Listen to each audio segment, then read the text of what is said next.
7 months ago, Gegetso was a different young girl. A girl who was filled with laughter and curiosity. But something changed when the same curiosity sheathed itself in shovels to dig through the past. Gegetso kneeled next to Nkgonopeni. Hands covered in dust, with her aching back, Nkgonopeni worked the hardest from any woman in Kwalihle village. She hummed a tune to lift up the spirit. Gegetso harmoniously joined in the singing. The bucket of water was full of the previous rain. She drank. She tasted the water. It tingled at her dry throat. She wiped her lips with the back of her hand. The sun had no care whatsoever. The fields had been dried out. Rain had been scarce the past days. She brought a bowl of water to Nkgonopeni. She watched as Nkgonopeni gulped the water. She looked to the skies. The heat burnt her. Her lines of aging more wrinkled, every minute growing older. When they were done, Gegetso went on to scrub, dust and polish the one-room home. A single mattress covered half of the floor and a low table. While cleaning, Gegetso had found a neatly towel-wrapped box under the mattress, which inside contained old newspaper clippings, old photos and letters.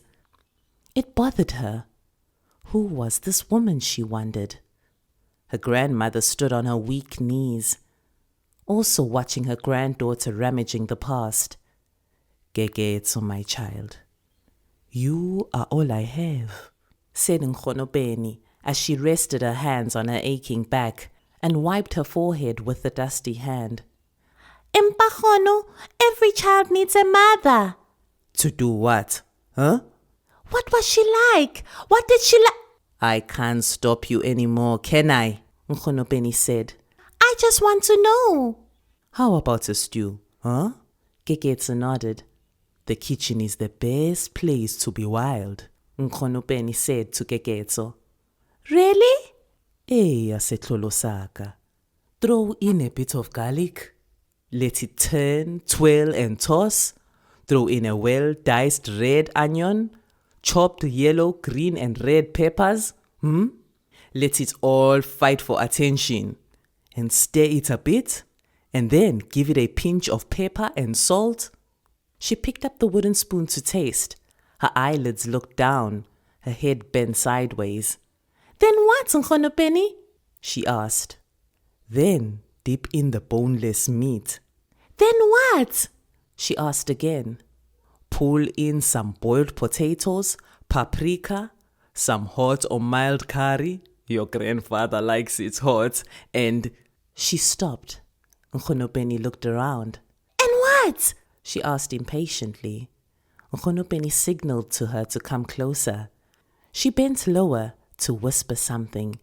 She put her finger on her lip to shush her granddaughter.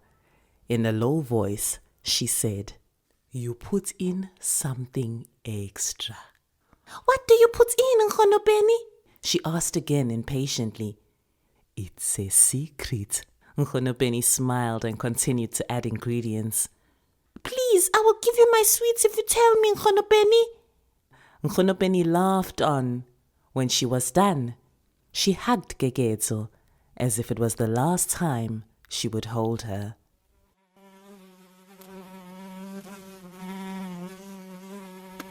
Gegetso licked her parched lips as she staggered around the corner of a burnt-out bus. However, to this day, Gegetso didn't know what was the secret ingredient of Nkgonopeni's stew. She knew she missed those days. She stopped to take a breath. Her eyelids wandered around where she was. A dog shook its tail, chickens tiptoed about, rats sprinted across the street and shot into a nearby bush. There was a foul smell of a dead dog. The smell carried remnants of who she was. This she knows. Everything here was dead. Dead shoes, dead meat, dead mattresses, the things people no longer wanted. She was on a dump mountainously high, walking amongst piles and clusters of rotten food, empty bottles, broken furniture, torn plastic, old paper, wet cardboard, and stray dogs. Looked, as she looked. Her stomach knotted, her lips parched, and her heart pounded in despair. This was a different kind of pain. She wanted to be with Nkgonopeni, wanted to go back to those days again, where she sat between Nkgonopeni's knees as Nkgonopeni pulled, twisted, and divided her coarse hair into 4 sections. She never thought she'd miss the pain. She missed Nkgonopeni's perpetual humming. Her unseeing eyes smiled tenderly. Her eyes remembered. Her hands were numb as she tightly held onto the refuse bag. Nkgonopeni's sweet voice echoed in her mind. She even missed being bossed about by Nkgonopeni. "Given, bring a glycerine with you. Pakisa!" Nkgonopeni shouted. Awa, go botlhoko Nkgonopeni. She would moan. "Riakukuta, eh?" No, I don't want to cut my hair. "Then that means I do this." And Nkgonopeni had smeared the glycerine on her hair to give it a shine and combed the knots out. The night was nearing home. The stars seemed closer behind her eyelids as they twinkled in the veil of darkness. She resonated with darkness. She was pinpricked by the heaviness in her heart. Her head spun louder than helicopter blades. Something wet, something rotten enveloped her. She stood alone with her own ragged breath for company. In a skin-cringing damp, this place horrified her. She carefully stepped down. Her feet sunk deeper under the reeking fountain of trash. The sounds of squeaking and hissing rats and the buzzing flies had found comfort in circling nearby. The streets were dark. She staggered through the mess of flowing water from a burst drain, which had been like that for months now. She remembered soaking her feet in the running water of the river. She continued walking. She can't stop. It hurt even more when she did. She carefully relied on each stagger to help her reach where she was heading. The gentle pull of smoke from the house chimneys spiraled into the air, then quickly disappeared into the branches. Some residual smoke floated on, like a ghost. Nkgonopeni once told her about the soulless, shimmering white ghost that threatened and wanted to reach young kids who refused to sleep at night. "Close your eyes. It will not come if your eyes are closed," said Nkgonopeni. I'm scared, she said. "If you open your eyes in the night, the ghost will take you." Okay, I'm sleeping.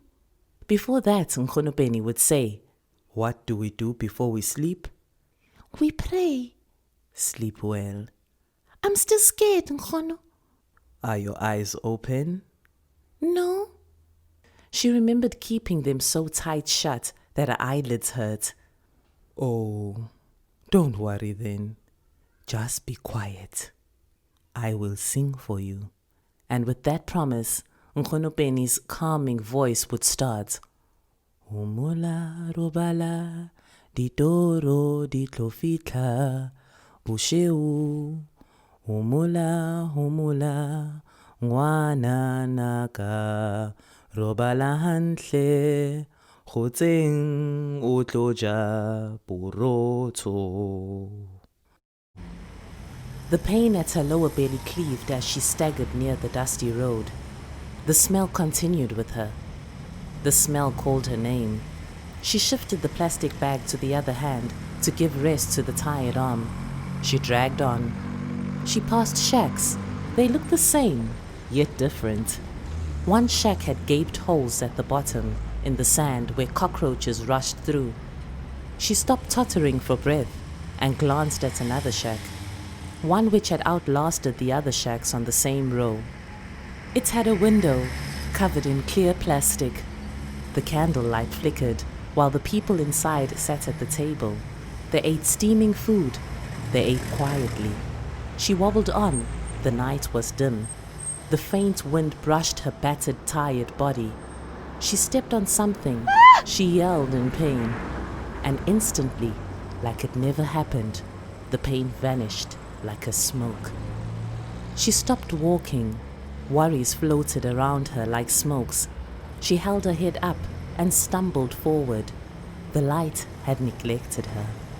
She heard a hacking cough, that of an old man, mucus sliding in his throat. He threw a thick spit on the ground. The old man lifted his battered suitcase onto his shoulder. He zigzagged. He pointed to the sky, to the ground. He grabbed his crotch and gave it a quick scratch. Drew another phlegmy mucus mass from his throat, but this time he swallowed it. His face was weary. He slumped to the earth, his knees bonding with the ground. He called out to her. Hey, you girl. Be careful out here. He pulled out his handkerchief. What? She manages to say. Lazy's chola boy stole my money, my shoes, and left me with this. He pointed at his suitcase. He smiled. All my life is here. All my girlfriend's lies are here. All my secrets are here. Stupid Nsango boys. He sat up and he tightly grabbed onto his suitcase. He laughed and waltzed off. He smelt of benzene. Geketso knew he came from Kwame Rose. A blast of wind hit right through her thin top and wet skirt. She shivered and wished she could ask for that warm torn jersey the old man was holding. He was so drunk he had no use for it, and he was already in thick clothes. Her eyes were filled with light. She must be getting closer. The house was now only a few meters away. From the outside, it looked ordinary, though the flickering light was a lure, a dare. The glass windows were shielded with curtains, which had lost their ordinary color. The shack's structure was made up of rough wooden planks. Inside it was big, wide, a cluster of tables, crates, chairs, and too many uncaring customers. People with deadpan faces, kind faces, petulant faces, leering, old, new, sad, glazed, so many faraway faces. The brick wall was decorated with blocked posters. But nothing can make the place better. Dirt and moss clung in the corners. It smelt damp and sticky. Yellow fly trap strips were heavy with flies and cockroaches. As she entered the shack, she got struck by the combination of smells: food, urine, and rust. The fridge at the corner held every kind of beer: milk stout, Castle Lager, Hansa Pilsner, and the cheap one, Ntakunyisa. Not so cheap carpet covers the cement floor. On the room divider, wine glasses were laid out for elite clients. Embroidered cloths hung loosely on each table. Meadows, the owner of the house, prides herself on what she had accomplished. She ululated her achievements and sung on her good sales. She threw a feast. Geketso felt the pain again, at her belly. Silence was her best friend. She held on tight to her chest. She snuffed, bumbled past braided heads and knotted dreadlocks, past bald shiny heads, hooded faces, then stopped across from a man drunk sleeping and drooling on the table. A woman looked at her. A woman in blue stilettos, hands rested on her waist. Josephine snapped open a beer bottle with her teeth. Who's going with me tonight? Eh? Jomo? Ndizame manfo? Shouted the woman in blue stilettos, whipped around, pulling her pencil-tight skirt up to her knees and casually throwing her hands up in the air, and brought them back to her revealed thighs. Geketso stood and watched as everything unfolded before her. Shut up! Shut up! Just shut up! Merose walked towards Geketso and leaned forward, her gigantic breasts falling further down south. She noticed the refuse bag on her arms. I told you I could teach you, but no. You thought you were better than me. All eyes were on them.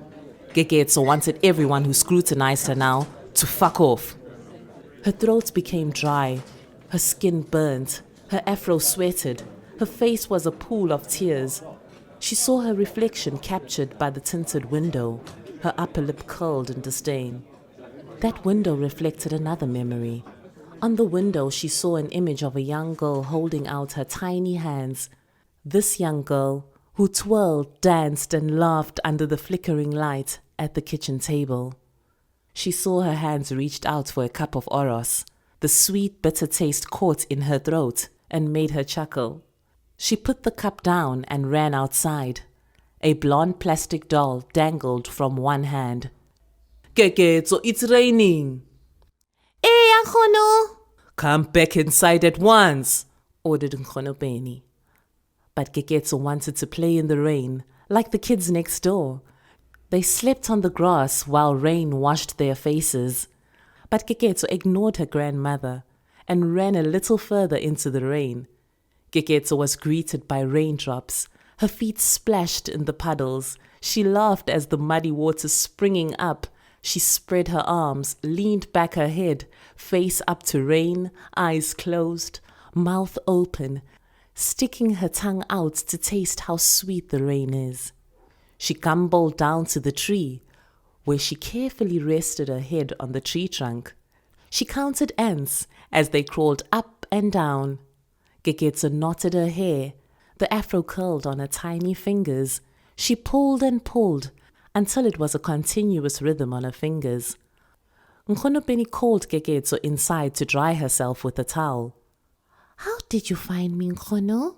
asked Geketso. What are you talking about? "Who is my mother?" There was a knock on the door, and there you were. "So you don't know who is my mother?"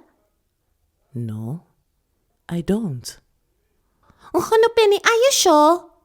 Come, change your dress. You will catch a cold. She dismissed the conversation.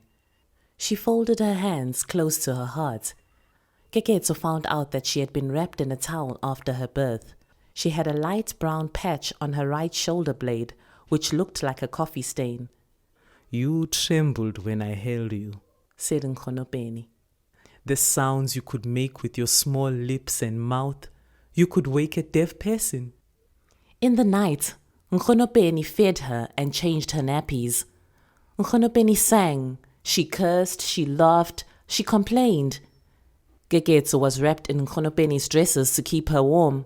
Nkgono Benny cut the sleeves of her old jersey to make socks for the little Geketso for her tiny feet. She fed her soft porridge and cow's milk. You continued to yell. You were so stiff and stuck in your misery. But look at you now, Nkgono Benny would say. You turned out to be the most intelligent, beautiful, helpful, obedient child. She could be rebellious as well. The memory reflected on the window vanished. She remembered where she was. The voices brought her back. The smell or smoke and beer played a part in shaking her out of her blank gaze.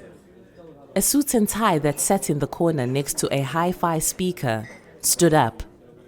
He sounded like a radio Zulu drama, one that Nkgono Benny used to listen to. Oh, I was wondering where you ate, Koki. I was next in line. The side of his lips stretches. His teeth are a triple shade darker than usual. The cheap red wine stain so ugly. She turned to him. You look like somebody's father. Geketso took a second look at Mère Rose, who wiped her hands on the dishwashing cloth. Geketso turned back to the man. Her eyes were heavy, like claws ready to pounce. Does your wife know you are here waiting in a line? Or is she serving other men? Mère Rose slammed her hands hard on the table. Everyone realized something was not what it seemed to be. Something was loose. Something had shifted. Bongani! I told you it's not your turn tonight, didn't I? Kodwa Mama Ro. She didn't let him finish. Bongani! She roared. Mr. Cockroach woke up from his sleep, with a drool on his flattened cheek. Bongani, in surrender, lifted his hands, slowly stepped back, put one hand in his pocket, and took out a cigarette and retreated to another corner. An older-looking man trudged forward to where Geketso and Mère Rose stood and placed his hand on Geketso's shoulder. Be nice to Mr. Zondo, a valuable customer. Isn't it so, Mr. Zondo? Said Merose. Yes, Merose. The next round for the ladies is on me, he said jovially, including a drink for you, beautiful Koki. He tried to pull Keketo, but she shoved him back, with fury and disgust rested on her face. Listen here, I'm not your Koki or Koko. My name is Keketo. My grandmother called me Keketo. Merose, get your girl here. What is she talking about? Come on now. We are here to drink, not to talk. Mr. Zondo threw his arms up flippantly. Yeah, play some music. We left our wives to have a good time here at Merose, shouted another customer. Merose's face tensed. She squinted, her eyebrows knitted together. She moved closer to Keketo. She grabbed her by the chin. Sweetie, what are you doing? Where have you been? You know we don't speak to our customers that way. Keep your tongue sweet, okay? Where are your manners? Merose was the lady every journalist wanted a scoop about.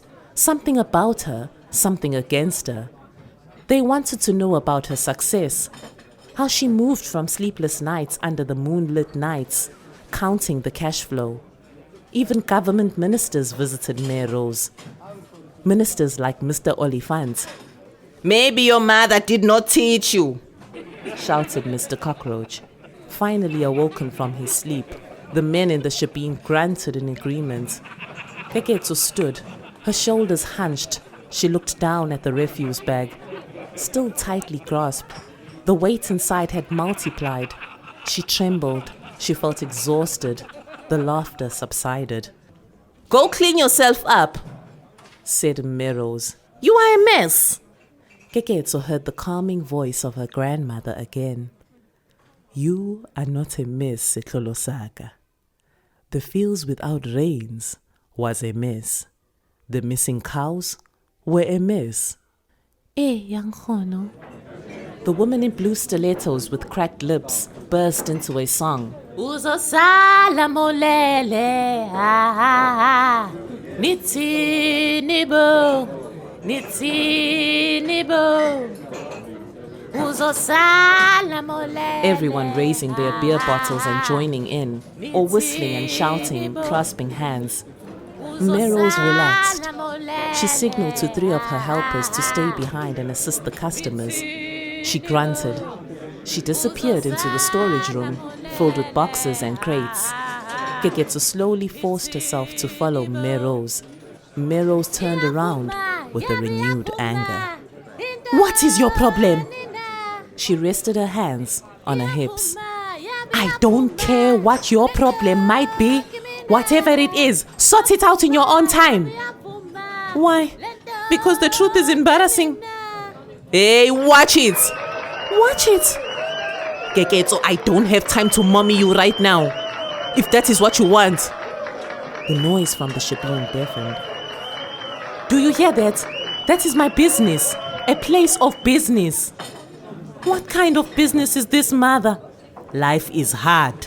I had to do what I had to do to take care of things. Selling your life to the lights of Joburg?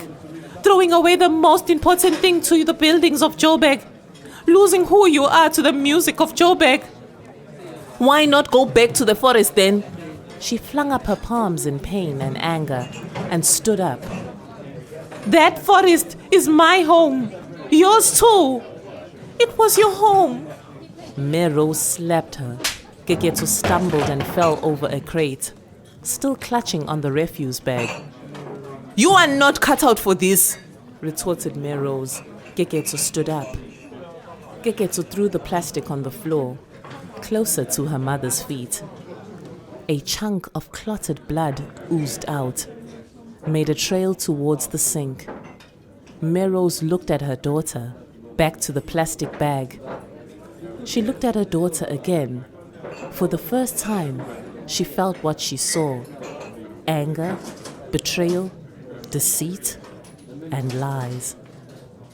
Child, what did you do? 7 months ago, Keketo filled her suitcase and left the village. She was raised by her nkhono in the thatched huts without doors or windows, the rural community where chickens and cows determined how wealthy you were. Geketso dressed up in her best Sunday dress. She smiled at the thought to meet a lady on the newspaper clip. She waved goodbye to Nkgonopeni as she climbed on the bus. She was going to Johannesburg, where the lights burned brighter. "I can't stop you anymore," said Nkgonopeni. "A child needs a mother," said Geketso. Merose patted her chest, trying to soothe something inside. She sweated heavily. The makeup on her face melted away, revealing what was hidden. The aging lines around her swollen eyes, sunken cheeks hung just below the upper lip.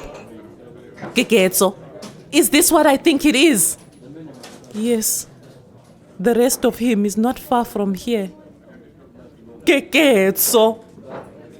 Merose's mouth quivered. Her nostrils flared up. Her eyes were wide open. She didn't blink. She wanted to say something. She wanted to fix something. She was struck by the reality that her daughter had done the unthinkable, and she was not sure whether she wanted to know why. Geketso walked towards the cupboard and fetched a mop and a bucket and water, and threw it next to where her mother was standing. The commotion echoed to Merose and Geketso in the kitchen. Some shouted Merose's name. Merose looked at Geketso. She calmly walked to the tap, picked up a bar of soap and washed her hands, and dried them and went back to her business. Geketso exhaled, with tears pouring down. She opened the kitchen door and closed the squeaking door. She stepped outside. She was greeted by the cold wind and the morning rising light. It was the light she wanted. As the morning rose through the thin foggy air and the sun peeked over the chimney roofs, her head was clear. She tied the black sandal laces and smiled as she walked peacefully to the taxi rank.